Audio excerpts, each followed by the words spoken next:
começa a responsabilizar, inclusive, a outra pessoa pela própria vida. Você coloca o outro no pedestal, como eu costumo dizer. Isso mesmo. E se coloca lá embaixo. E o que você viu que é a característica desse perfil de personalidade?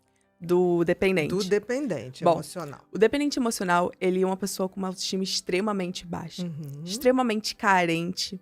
Deposita a sua felicidade em outra pessoa. Começa a responsabilizar, inclusive, a outra pessoa pela própria vida. Então, parece que o destino da pessoa fica nas mãos daquele outro. E são pessoas que também superdimensionam o poder do outro também, né? Totalmente, assim, a dependência emocional é um distúrbio de prioridade, né? Você coloca o outro no pedestal, como eu costumo dizer. Isso mesmo. E se coloca lá embaixo. Prioriza o outro em tudo e esquece de você. Eu até costumo falar assim, o dependente emocional, muitas vezes, ele tem um problema no cotidiano dele, que é não conseguir trabalhar e não conseguir estudar. Porque ele vive em função do outro, né? Vive em função do outro. Se você acorda, por exemplo, e não tem, muitas vezes, uma mensagem ou a pessoa te ignorou, o teu humor muda. Acabou, porque é né? Dependente. Exatamente. E aí... como o dependente de droga. Se não tem a droga, ele passa o dia vendo a hora que ele vai utilizar. Totalmente. Isso vale, inclusive, para droga de compra. Tem gente que tem dependência de compra, passa o dia esperando o shopping abrir ou alguma coisa para exercer essa dependência. Totalmente. Dependência emocional, ela é um vício, né? É uma então, dependência mesmo. É uma dependência que nem álcool. Exatamente. Então, a pessoa ela tem abstinência quando ela tá longe daquele ser, né? Exatamente. Taquicardia, ansiedade, tremedeira. Não dorme, super insônia. Semelhante. Então, assim, é realmente um grande problema que precisa ser olhado e precisa ser trabalhado. Mas você acha que as pessoas têm noção? Porque, assim, a gente vive numa sociedade que glamoriza muito essa coisa de você... amar um outro, que não é amor, né? Não tem nada a ver com amor.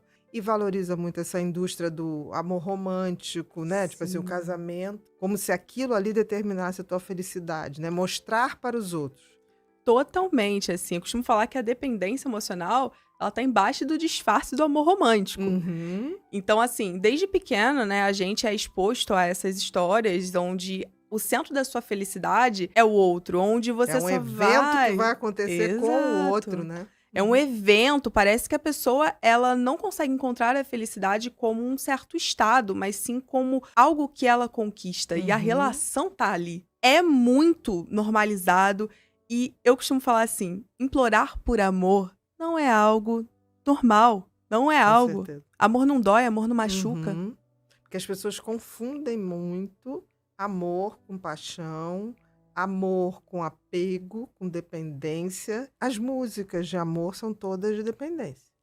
Totalmente. Você já notou? Assim, sertanejo. Tudo. É sempre uma coisa. Aquilo, assim, é um amor sofrido, que não é amor, mas é um sentimento sofrido, é aquilo que vai e volta. E a dependência afetiva tem isso, né? Totalmente. Você tenta se libertar, começa, vai, volta. A superação vem aos poucos, não é uma coisa de uma hora para outra. Quando alguém chega e fala assim, me libertei, ainda vai voltar umas 8 vezes. A pessoa volta, e muitas vezes a gente fala aqui de dependência emocional muito em relações tóxicas, né? A pessoa volta porque ela acredita que o outro vai mudar. Sim. Só que muitas vezes o outro nem vê problema no que faz. É uma fantasia de quem acredita naquela mudança. Totalmente, é uma fantasia. E aí você volta e toda vez que você volta, parece que a dependência aumenta e parece que mais pro fundo do poço você vai. Sim. Já percebeu isso no consultório? Muito. O dependente emocional é extremamente controlador. Extremamente. A gente acha que, não, bonzinho, resignado. Eu costumo falar que tem, inclusive, a dependência emocional ativa e a passiva. Exatamente. Isso aí não, né, foi uma percepção. Mas é verdade. Ou você controla ativamente, isso que eu tô dizendo, troca o lugar, faz o lugar.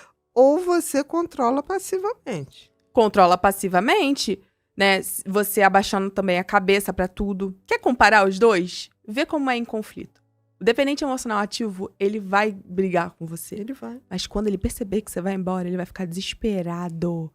E aí, esforços desesperados para evitar o abandono. Que só leva mais abandono. Que só leva mais a abandono. Exatamente. É a tentativa de resolver o problema, que na verdade é o problema.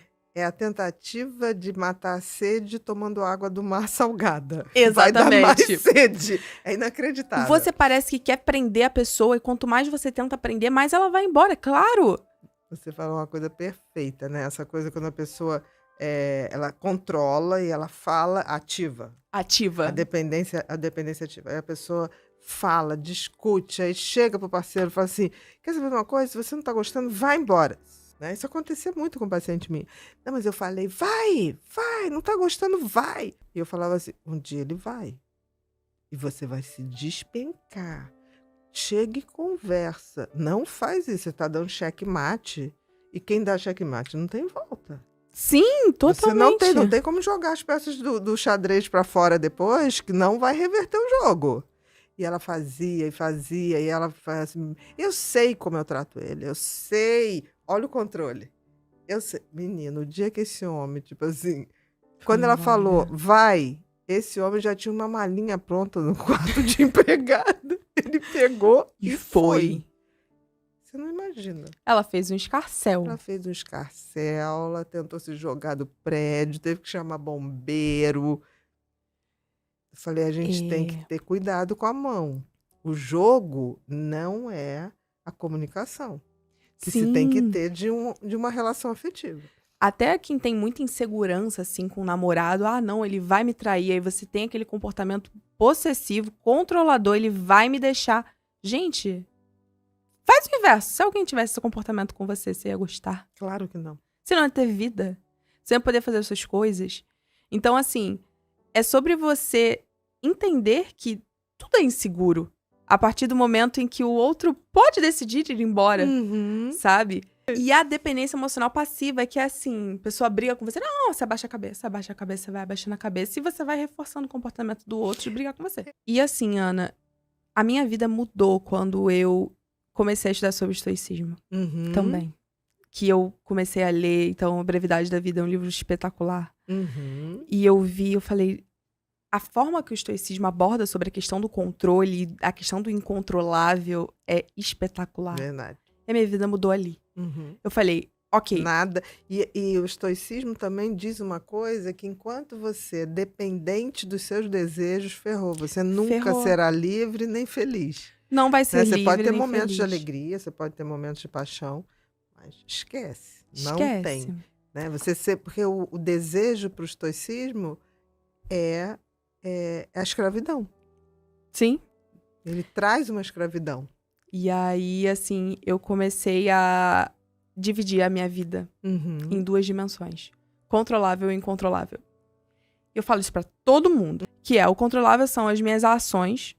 E o incontrolável são, né, o comportamento do outro, as escolhas do outro, o desejo do outro. Eu não controlo isso. Isso você não controla. E aí, a minha vida mudou quando eu me apropriei do controlável, que era a minha vida de fato. Que lhe cabe. Isso, que me cabe. E eu comecei a trilhar ali um caminho de fato significativo. Porque eu fui vendo o que faz sentido pra mim. E a partir dali eu fui entendendo quem era a Júlia. Eu entendi que a Júlia, ela não era vinculada ao outro, mas que ela era alguém. Porque eu sempre fui uma de qualquer parte. coisa, né? E nossa, é tão gostoso estar na nossa companhia, né? Mas aí você me perguntou sobre como que é o processo, né? De sair da dependência emocional. Isso. Tem algumas etapas, né? Vamos lá. Então, primeira coisa, a pessoa precisa desenvolver o autocontrole dela. Porque a dependência emocional é um vício. E então, a pessoa vai precisar desenvolver o autocontrole dela pra conseguir ir começando a viver a vida dela. É o que você falou. Peraí, daqui a pouco a gente olha pra essa crença. Vamos modificar o comportamento. Comportamento imediato. Vamos um vício requer você passar pela abstinência. Exato. Vamos desenvolver o autocontrole? E aí, como assim? Peraí, você stalkeia a pessoa 3 vezes no dia. Vamos parar com isso. Vamos desenvolver, né? Esse é um primeiro ponto. Segundo bloquear ou limpar, bloquear, fazer limpar, tudo direitinho. Que a maioria não faz, né? A maioria não faz. Você fala pra fazer, a pessoa, não, mas eu deixei ali. Isso. Né? Eu deixei ali, porque quando você deixa, você tem a expectativa de que a pessoa vai voltar. Certeza. Bom, o segundo passo é você identificar os fatores de manutenção da tua dependência emocional. Então, primeiro você fala, olha, vamos fazer o seguinte. Corta qualquer contato. Isso quando a gente fala de relacionamento abusivo, tá? Sim. Relacionamento tóxico, nesse nicho. Precisa cortar o contato, senão você zero. não... Contato zero. Primeira etapa. E aí eu falo do queimar a ponte, né? Se você tá em um relacionamento indigno, você precisa queimar a ponte. O que é queimar a ponte? É você cortar qualquer ligação que te permita voltar para aquele lugar que tanto te machuca. Porque quando você queima a ponte, mesmo... Você não tem como pra não- onde ir. Você não tem, a tua única opção é seguir em frente. E a partir dali você vai trilhando a tua vida, vamos dizer assim. Só que você precisa também identificar os fatores de manutenção. Então, os medos, né, por trás da dependência emocional. Toda dependência esconde um medo, Sim, e um vazio um vazio. a ser preenchido. Além disso, você precisa fazer um trabalho de autorrespeito, porque o dependente emocional não se respeita. Autoeficácia, porque o dependente emocional tem uma autoestima baixa, em geral uma autoeficácia extremamente baixa também, né? Um trabalho de autoestima, e aí trabalhar todos os pilares da autoestima. Autoconceito. O que você fala de você quando você vai falar sobre você? Você fala que você é uma pessoa inteligente, você fala que você é uma pessoa envergonhada. Como que você se define?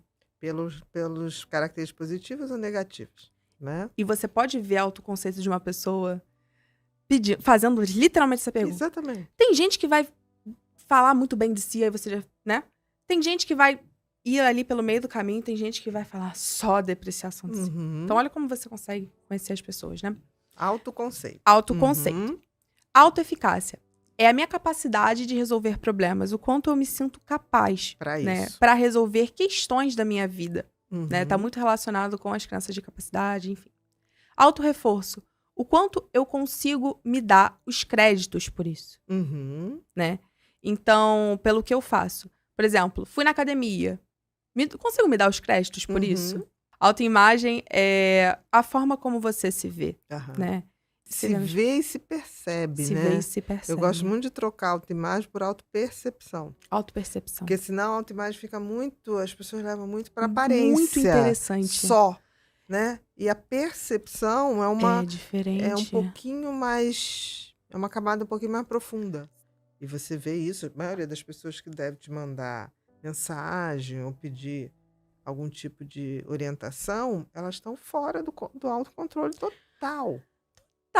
Assim, elas estão completamente Fora da perdidas. autopercepção. Exatamente. Elas estão completamente perdidas. E eu costumo falar assim, né? A dependência emocional é como você se enterrar em vida. Exatamente. Porque você esquece quem é você, esquece que você é uma pessoa com vontade, com desejos, com sonhos, com metas e planos, e começa a viver pro outro. Exatamente. E aí você vai se perdendo de uma forma, você vai virando tipo um pó.